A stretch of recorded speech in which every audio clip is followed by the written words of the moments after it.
way to create a paid family medical leave policy for workers for the state of Maine.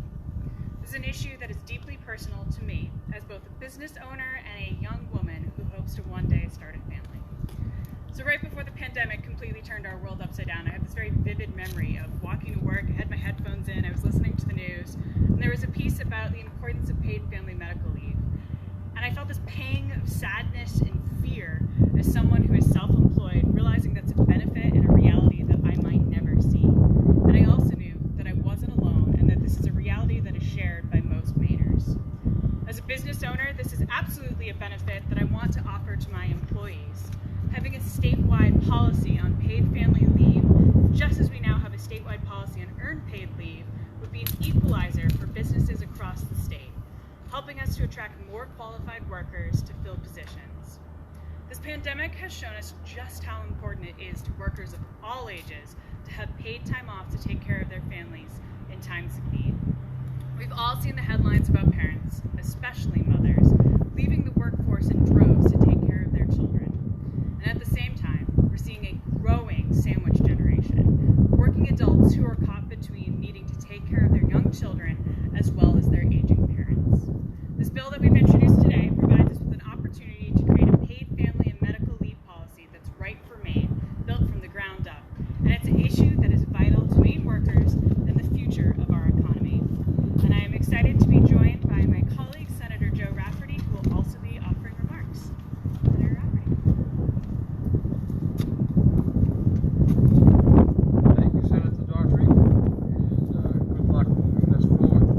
My name is, Senator said, is Joe Rafferty, and I represent Senate District 34 in York County. I'm excited to be here today as Senator Daughtry pushes for LD 1559. Despite strong public support, there is no national standard on paid family or sick leave currently. Resolve will establish a commission to develop a paid family and medical leave benefits program in Maine. Funds in the amount of $200,000 will be used to support the duties of the commission. As a legislator, I've had numerous conversations with constituents centered around this topic.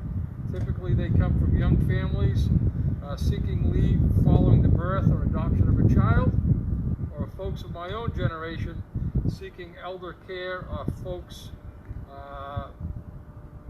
care for a parent or a spouse. For me, March 3rd, my daughter gave birth to my first grandchild, Evelyn Grace.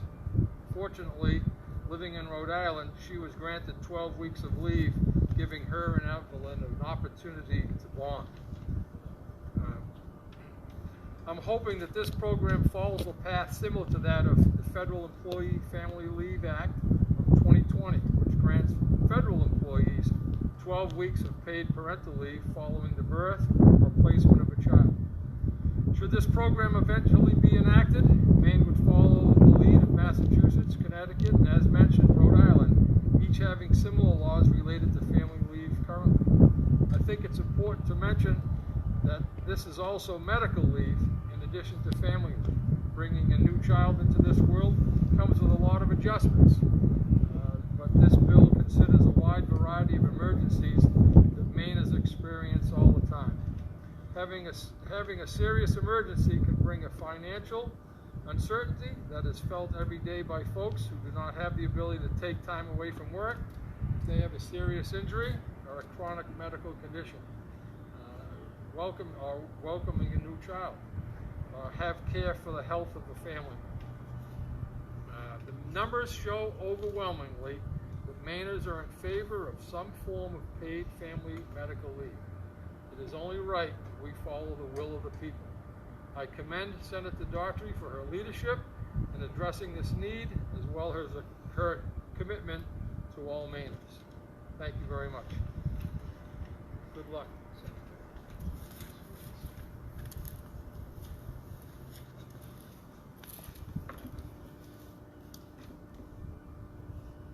Good morning.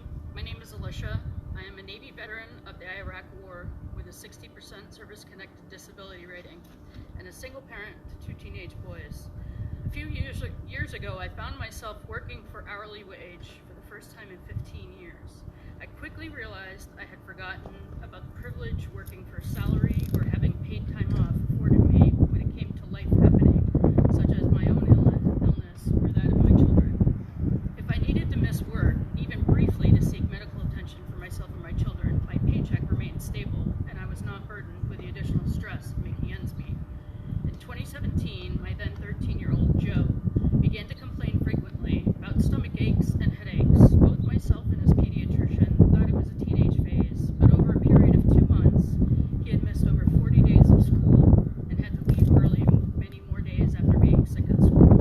After his 6th visit to the pediatrician and many missed hours of work later, we finally had an answer. He tested positive on a blood test for celiac disease, but would still need an endoscope to confirm the diagnosis. I will never forget how horrible I felt sitting in the waiting room in Portland with Joe while we were waiting for his appointment. There we were, my youngest son about to be put under anesthesia for the very first time in his life, and I was on a work conference call because I couldn't afford to miss any more work. When an employer tells you, do what you need to do to take care of yourself, but does not realize you're unable to do so because you are not on salary, have no savings, family support, or benefits to do so, it is a huge slap in the face and degrades worker morale, which decreases productivity. I would prefer employers to realize that the right thing to do is to offer benefits to their employees that would help alleviate some of the stress I and my son personally experienced, but that is not the case. There isn't so much a worker shortage here in Maine as there is a shortage for empathy for employees. Because of this, the working class is shopping around out of state for better benefits like I did.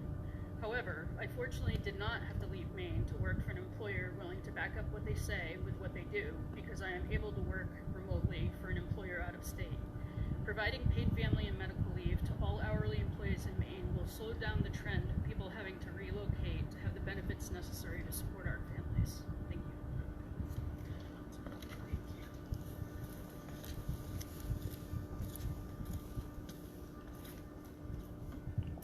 My name is Erica Carly Harris. I live in Brunswick, and I'm the proud mother of 2 children, Albion and Zinnia.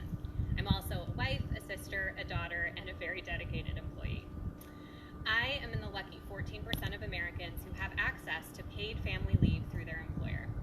But I'd like to say from the outset that I believe a comprehensive paid leave policy should not be based on luck. All Maine families should have access to this policy just like in every other industrialized country in the world.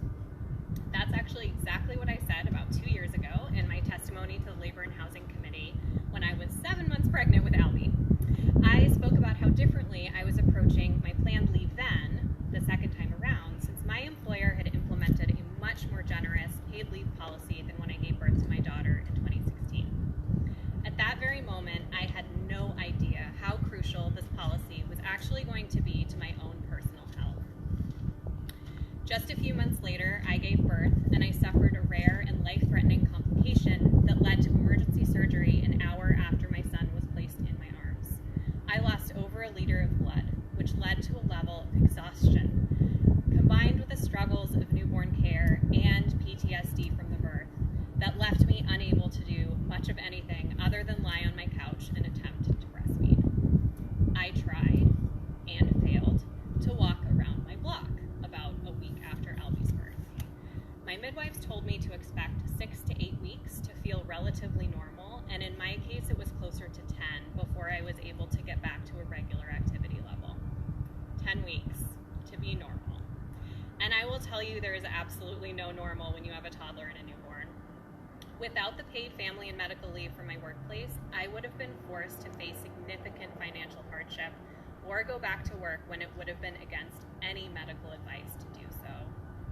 According to the Federal Reserve Bank, 40% of Americans would struggle to come up with just $400 in the event of an emergency.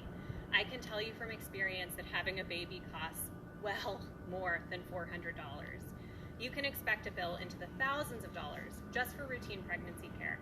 That's for a straightforward pregnancy and birth. If you have any kind of complications like I did, you're looking at even higher bills on top of the missed hours at work for doctors and specialist visits. If I hadn't gotten paid during my leave, I could expect that the bulk of my first paycheck upon my return would be eaten up by the backlog of our insurance premiums. Then, in order for me to return to work, I need to secure childcare. full-time daycare for an infant in our area, Brunswick, if you can even find a spot, is upwards of $900 per month at a center, times 2 in our case.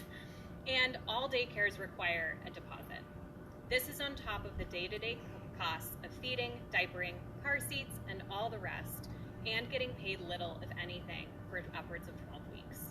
This reality is what forces so many new parents back to work well before they are ready. I'm sure that Labor and Housing Committee has heard endlessly about Maine's workforce shortage and the need to attract and retain quality employees. And I want to be honest about my decision to remain at my current employer. I will never forget receiving the email from our leadership in the spring of 2017 announcing our new 6-month policy. There were tears of appreciation streaming down my face, and knowing that my future children and my family would have security and the time needed and recognition of the difference that it would have made if I had been eligible for the policy when I had my daughter just a year before. This change in policy sent a signal to all of the parents in our workplace that we were valued and that our senior team wanted to keep us through all of the curveballs that life throws at you. That a growing family shouldn't bankrupt you, nor should it be considered a disability. I'm fortunate to have fulfilling work that I enjoy, and I love living in Maine, but in my field there are both ample and lucrative opportunities out of state. I haven't given those opportunities a thought since our new leave policy was implemented. I truly believe that LD 1559 puts the state on the pathway for a quality, comprehensive, paid family leave program that will keep young people and young families in the state, and hopefully even lure some of us home. And beyond that, it's just the right thing to do.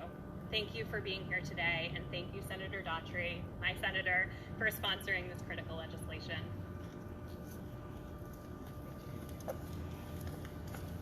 Just thank you to everyone for coming and for tuning in. I'm urging everyone, if this is something you're passionate about, please share your story with your local legislator, with your members on the Labor and Housing Committee. And thank you. And thank you to everyone who spoke today.